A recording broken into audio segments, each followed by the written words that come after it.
In this video, I will show you how to disable virtualization on Windows 10 and 11 without touching the BIOS in an easy step-by-step guide.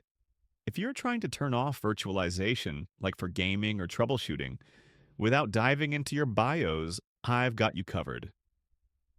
Virtualization is a tech that lets your PC run multiple operating systems or apps in separate virtual machines, often using your CPU's special features. Normally it's set in the BIOS, but we can disable Hyper-V, a Windows feature that uses it, right from your system. This works the same on Windows 10 and 11, so let's get started. First, press Windows key and R to open Run. This gets you to Tools fast. Type Optional Features and hit Enter to open Windows features. Scroll down, find Hyper-V and uncheck the box next to it. This turns off the virtualization layer used by some apps, avoiding BIOS changes. Next, click OK and let it apply changes. Takes about 1 to 2 minutes.